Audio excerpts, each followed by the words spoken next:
You are listening to episode number 8 of the Secondary Science Simplified podcast. Hey there!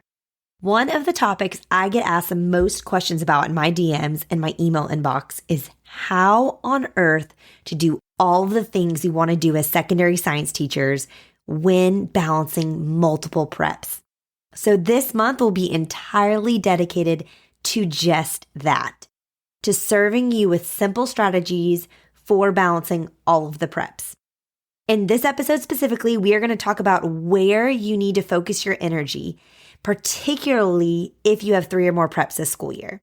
So without further ado, let's dive in. This is Secondary Science Simplified, a podcast for secondary science teachers who want to engage their students and simplify their lives. I'm Rebecca Joyner from It's Not Rocket Science. As a high school science teacher turned curriculum writer, I'm passionate about helping other science teachers love their jobs, serve their students, and do it all in only 40 hours a week. Are you ready to rock the time you spend in your classroom and actually have a life outside of it? You're in the right place, teacher friend. Let's get to today's episode.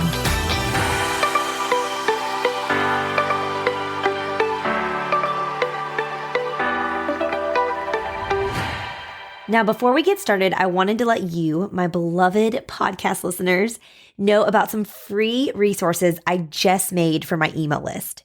I created 4 high school science activities specifically themed for Valentine's Day coming up, and they are free to anyone on my email list. This type of thing was something I always wanted to do when I was in the classroom, but again, when you're balancing 3 or more preps, you probably don't have the time to make all sorts of fun holiday or seasonal activities. So I've got you. If you want to snag them for yourself, all you have to do is head to bit.ly/INRSVday, or just click the link in my show notes to join my email list. You will receive an email immediately with the download link. So be sure to check your junk folder if you don't see it right away in your inbox. Another thing, if you have a .edu email address for school, I recommend using your personal email rather than your school email, only because some schools have such strict security and filters that my emails won't even make it to your junk box, let alone your inbox. So again, if you don't see it right away, then try a different email, check your junk box to make sure you get it. Because I love these activities and I had so much fun writing them. I wrote one specifically for biology classes, one for anatomy, one for physics or a physical science class that's in the physics portion, and one for chemistry or a physical science class that's doing the chemistry portion of physical science. And I really think your students will love them too. So don't miss out. Okay, now for the reason we are all here. Let's talk about the most common topic I always hear about in my messages and conversations with you all, which is how to balance multiple preps. And by multiple preps, I'm really speaking to those of you teaching 3 or more. I have been in your shoes doing this, and I know how absolutely draining and overwhelming it can be. So maybe you're in a position where you, like me, are teaching in a small private school, and you're the only one teaching all of the courses you teach. I have been there. Or maybe you are at a large public school and your admin cares 0 about your mental stability and has just given you all of the courses that either 1, no one else wants to teach, or 2, they say you will be the best at teaching. Because let's be real, you are the best. But I always love that because it's like kind of a backhanded compliment. It's like, you're so good at what you're doing, so I'm going to give you the hardest course load because you can handle it and no one else can. And so while you're hearing the feedback and you're like, oh, I am so great. You're like, wait a minute. I feel like I'm kind of getting punished because I'm so great. But regardless of how you got to this point, the question is, how are you going to manage all that's on your plate? And again, unfortunately, I get it. My 6th year in the classroom, I had 5 preps to manage. And one of those was AP biology. And it was my first year teaching it. Now, I know right off the bat, some of you are tuning me out because you have more than 5, which is insane. But I want to let you know I hear you. And so I made sure this month I'm bringing on a guest at the end of the month. And she has had 7 preps at once. And then she's also been given so many different courses each year that she has taught an insane number of preps over her short teaching career because she came to teaching as a second career. So stay tuned. You are going to get more advice from her later in the month and you're going to love her episode. So all of this to say, I get it, and I'm here to help you this month. Now, my main takeaway from the year when I had all of these preps, plus a host of other extracurricular responsibilities, is that you must be strategic. You are only one person. You only have so much time, and that's 24 hours to be exact. And you only have so much energy. And your energy level is going to vary. It's going to vary from teacher to teacher and season to season. And I just want to make sure that you appreciate that too. Maybe the season you're in right now is exceptionally difficult in your personal life or your home life. And then that's going to make you have less energy for your work life. And that's okay to recognize.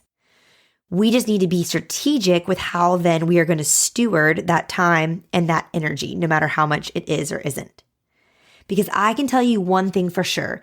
The solution here is not to start working 60 or 70 hours a week. Instead, over this month, I will be sharing critical strategies and solutions for balancing all of these preps that were absolutely life-changing for me. And like I said, the first is being strategic with where you focus your energy. Because here's the deal. Not all preps are created equal. If you're expected to teach 3 or more preps, you have to be strategic about selecting just one prep to really focus your energy on. I know. The driven, perfectionist, altruistic nature that lives in most teachers is absolutely screaming at me right now because you want to do all the things, you want to do them all perfectly, and you're doing it all with the goal of serving your students. Like you have become a martyr to the cause of serving your students over yourself. But hear me out. This isn't forever. Everything is a season. And if you want to not only survive, but thrive in this particular season you are in, you need to focus on just one of your preps to really give your typical A+ effort to. B effort is going to be good enough for all of the rest of the preps that you have. You need to accept that this is not going to be the school year to try all of the new things. Just be strategic in picking one prep to focus your creative energy on. And then I want you to do the best that you can to set all of your other preps on cruise control. Now, how to pick which prep to primarily focus your energy and efforts on.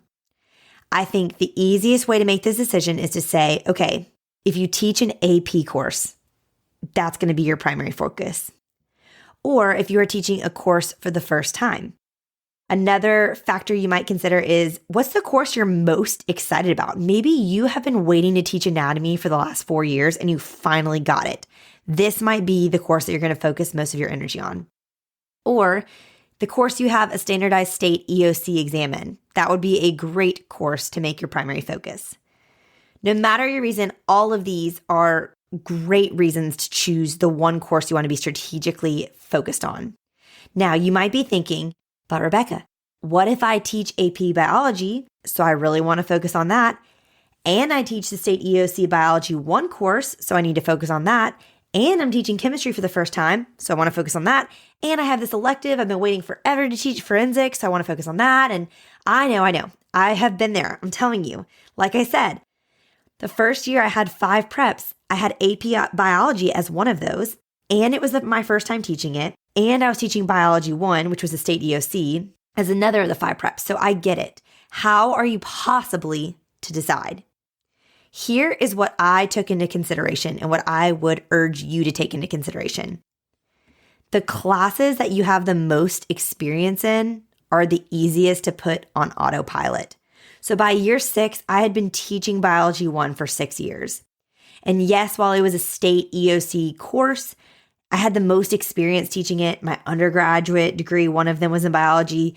That was an easy course to kind of put on autopilot.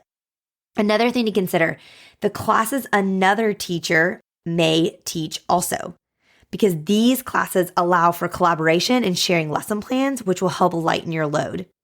So my first year teaching, I had 3 preps, and one of those was physical science. My first year, I decided to really focus on biology 1 because, again, first year teaching, state EOC course, very high stakes. I really needed to focus on that. And then physical science was another one of my preps, but another teacher taught it. And I just decided I'm just going to defer to her for everything she recommends for this course because she has taught this course for like 8 years. And there were a lot of things I was getting from her and using from her that were not my style, that were not my cup of tea. I'll never forget, all of her PowerPoints were fully animated and they all had sound effects, and like each bullet point would like swivel in and then explode in a firework before it showed up. Like it just was not my style. It was very flashy and amazing, but it was just not my style. But I just accepted it that first year because, again, I was strategic with putting my focus on Biology 1. So consider kind of one of the classes you might let go a little bit being a class that you're co-teaching with alongside another teacher potentially. And then another thing to consider would be classes you have access to curriculum for. This means you have something to work off of and you aren't having to start from scratch. So for example, if you're teaching a marine biology elective, you may have been given a textbook and a textbook curriculum for teaching marine biology. Now, most of us have used a textbook curriculum at one point in our past, and they are not necessarily the greatest, but at least it is something to work off of as opposed to maybe another course on your prep load that you have no curriculum and no resources for. So again, I know this is a tough decision to make, but I promise you it will make your life so much easier if you just decide right now, what's the one class I'm going to focus the majority of my energy on? And then I'm just going to kind of hold all the other ones with much more open hands. Because guess what? If you end up with 5 preps again next year, you can choose a different prep to focus on and kind of be your number one focus. Your students and your other classes will survive. I promise you, your B effort and your C effort in those classes is still plenty good enough to positively impact students. Now, if you have multiple preps for courses that feel high stakes, so for example, you teach more than one AP course. God bless you, those of you teaching AP Chem and AP Bio and AP Environmental. Or maybe you teach an AP course and an EOC course, etc. Then you need to ask your admin for help. I know this is hard, but hear me out. You cannot possibly be expected to do all of this alone. You must be willing to ask for help, and especially help from your admin. Because if your admin are the people expecting you to balance 3 or more preps with multiple of those preps being high stakes courses, then they need to be supporting you in that. And they should want to, because most admin care about the numbers. They care about those high stakes courses. They want the data of high graduation rates and high student to pass rate ratios on AP exams and high average EOC scores. The courses you teach are priorities to them if they're high stakes courses. Now, I'm sorry for those of you listening who teach 5 elective sciences, although that kind of sounds really fun because I hope you have a lot of freedom in what you get to do with your students. Most likely, you're not going to get as much support because, again, if you're teaching elective science, those are ones that admin really just kind of see as fun courses. But hopefully, because they're electives, you have a lot of flexibility, which means you can have a ton of grace with yourself and the pace that you're going through the content with students and all of that. So hopefully you can kind of let the reins go a little bit there. Now, I know this is scary for me to push you to be asking admin for stuff. I don't think I even talked to an administrator of my own accord my first 2 years teaching. But I'm not going to leave you in the trenches, I promise. So what do we do? What do we even ask for? The most obvious and arguably potentially the most helpful thing to ask your admin for is curriculum, and curriculum you specifically want. This way you can be done entirely with lesson planning for at least one of your preps. I can't tell you what a relief of burden it is to be like, I do not have to write one lesson plan for biology because I have done this X amount of times. I have this curriculum and I know what to do day 1, day 2, day 3, etc. So asking for a curriculum is a game changer. So my best tips for doing that, when you're asking, ask early, often, and in person. Admin, their inboxes are blown up just as much, if not probably more, than each of ours are as teachers. And so I really think going and asking face-to-face makes a really big difference. Also, the earlier you ask, the more time they have to consider your request and make that possibility. And also ask often. I think sometimes we mention something once, it kind of gets brushed off, and then we don't ever mention it again. and they may not know how much we really are serious about needing that help. So continue to ask often. And when you ask, highlight the benefits and not just the features of whatever curriculum it is that you want. Show them how your students will benefit from the resources in the curriculum and how you personally will. So for example, instead of listing the features like it's aligned to NGSS, it has all of the labs for the year, it has tests and answer keys, tell them the benefits of it. So this curriculum allows me to do inquiry-based teaching with the students, to allow them to explore and engage with the content for themselves before I explain it to them. And that's going to help them retain the content better and thus do better at the end of the year on the EOC or whatever your explanation may be. Another thing I recommend is giving them something physical to refer back to later. And that's another reason why I love meeting with them in person. So print off, a list of the benefits or print off an overview that you can hand them and they can put on their desk. And that'll be a visual reminder to them as well of the request you've made. And then again, emphasize the long-term investment that curriculum makes in you as the educator. I think this is so important. Retaining teachers is getting harder and harder year after year. And so this is something your admin should hopefully care about doing. And if they purchase curriculum for you, they're making a long-term investment in you as the teacher by giving you a gift that you can use year after year in your classroom. Now, if you're confident they will say no, I want you to ask anyway. Because what's the worst case scenario? They say no. That's it.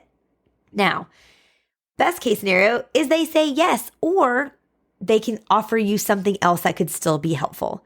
Now, I have to say, let's say they keep saying they just don't have the money. They're saying no because they don't have the money, which, let's be real, that's never fully true because basically they just don't want to move the money they do have around to get you what you need, but I digress. There are other ways that your admin can support you that are totally free to them. So if they say no to giving you curriculum, great. Follow up and ask for one of these other things. One of the ways they can support you is they can take away one of your preps. So if they've given you 6 preps, that's a lot. You can ask them to take one away. Again, this is only possible though at certain times. Like the school year can have probably already started because they wouldn't be able to rearrange your schedule. And that's why I emphasize asking early. I was slotted in April to add AP biology to my course load for that coming August. And that would have been my 6th prep. So I told them, I said, hey, I cannot take on AP biology unless you take away one of my other preps. And so I got one of my preps of 8th grade physical science taken away. They took away the honors physical science, but I still taught general. But still, that was still helpful. Okay, another thing you can ask for. You can ask that they give you an extra planning period. Again, you'd have to ask early for this because of scheduling and all of that, but imagine how much of a game changer that would be if you had 2 planning periods. Personally, for me, I would rather have a larger class size, like a biology class of 32, and then get an extra planning period than have 2 sections of 16. But again, that's just me. And I know that's not always a possibility based on scheduling conflicts and all of that, but you know what? It's still worth asking. A third way they can support you is they could take away an extra duty from you. If you have 3 or more preps and there are a lot of high stakes courses you're teaching, why are you doing lunch duty and hall duty and bus duty and detention monitoring or whatever it is? Taking away even a simple extra task like that can really add up in the time you have to have more energy and capacity to manage all that you have on your plate. And then my favorite thing to ask for, because it is so free and it's so easy for admin to give this to you, is for them to give you a TA or a teacher's aide. Again, this is totally free for them to do. And I really think it should be a requirement that every secondary science teacher who has 3 or more preps gets a TA. It's a game changer. So if you don't know what I'm talking about, a TA or a teacher's aide or teacher's assistant is just a student at your school that applies or gets assigned a class period in their day where they are your assistant. So instead of having like a study hall where they're sitting in the library and doing homework or sitting on their phone or watching YouTube videos or TikTok, they would be assigned to be in your classroom. And In my experience, this is typically a 0 credit elective. Like they're not going to get any credit hours towards graduations for this, but it would be like them having a study hall because if they finish their task for you early, they can study on or work on assignments for another class. But there's a benefit to it too because students can put it on their resume as volunteer hours, or they can put it on as like, hey, I had this kind of teaching shadowing experience as a TA for this teacher. So there are ways that it also benefits a student and why a student would want to have this on their schedule. And these could be really any students, but in my experience, it's best when it's students that have an interest in becoming a teacher one day. So they want to see what it's like behind the scenes. And or it could be an AP student that wants a break in their schedule because they're taking, those students that have like 4 AP classes. It's insane. But they still have to be there all day potentially. They want a kind of a period that feels like a break. A TA period is great for them. Either way, whoever the student may be, you're going to get them once a day and they can help you with anything and everything that you give them to do.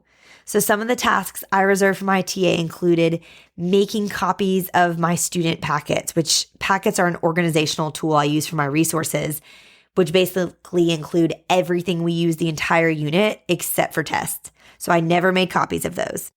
Setting up labs, cleaning up labs, updating my class website. I used my class website as a place where I posted every day our agenda for the day so that parents and absent students would know what we were doing. And that was something that I literally copied from my whiteboard onto my class website. My TA could do that.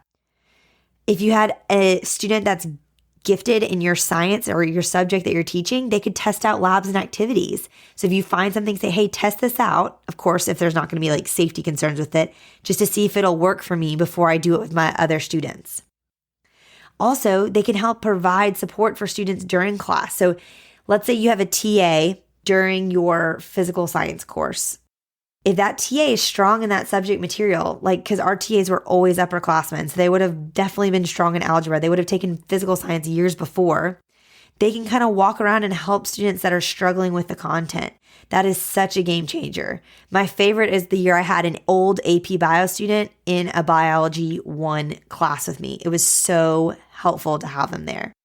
Now, if you don't have a formal TA program at your school, I recommend reaching out to your admin and or your school counseling department to see if that's something that can get started for next school year.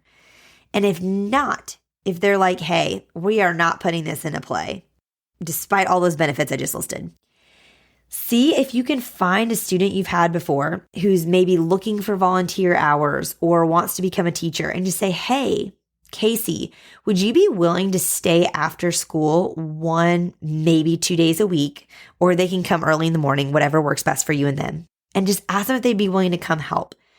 You can keep track of their hours that they do for you as volunteers, and those can be used for community service. They can put them on their resume. And I think there's so many clubs and organizations that our students are in, like National Honor Society, that require community service hours. And this is a great opportunity for students to give back within their own school. And it helps you so much just to have that extra set of hands. It also is a great way for the student to form a really close relationship with the teacher. Every TA I've ever had, I have written a letter of recommendation for them for a job or for college applications. And it was so easy to do because I got to know them really, really well. So there's benefits for you as a teacher and for them as the student. And again, this is something your admin can gift to you and support you with as you balance all these preps. And it's totally free for them to do. So let's recap a little bit here because I know that was a lot, but I just get so passionate about talking about this. Balancing multiple preps requires you to be strategic. If not, you are going to feel like every day you're winging it and most likely drowning because of winging it. So start by making a strategic decision about where you are going to focus your energy. What one prep on your course load will be your main focus, and how can you start now being okay with B or C level work and effort for your other preps? And if you need more ideas, don't worry. That's what I'm here to help you with the rest of this month. So be on the lookout for the episodes coming over the next few weeks. Thanks again for tuning in today. If you enjoyed the show, be sure to follow so you never miss an episode. Leave us a review and tell all your science teacher friends so they can listen along too. And as I mentioned at the start of the episode, don't forget about the 4 fun, free high school science activities that you can use for Valentine's Day coming up. You can grab these at bit.ly/INRSV day or by clicking the link in the show notes. All right, teacher friends, that wraps up today's episode. If you're looking for an easy way to start simplifying your life as a secondary science teacher, head to itsnotrocketscienceclassroom.com/challenge to grab your classroom reset challenge. And guess what? It's totally free. Thanks so much for tuning in, and I'll see you here next week. Until then, I'll be rooting for you, teacher friend.